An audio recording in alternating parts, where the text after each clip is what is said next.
ஒரு அழகான அமைதியான கிராமத்தில் பச்சை நிற கிளி ஒன்று வாழ்ந்து வந்தது.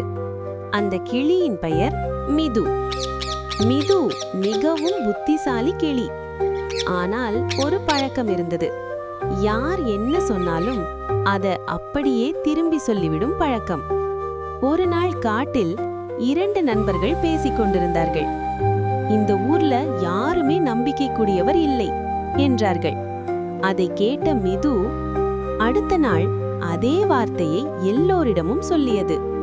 உடனே கிராமத்தில் சண்டை, கோபம், தவறான புரிதல்கள் உருவானது.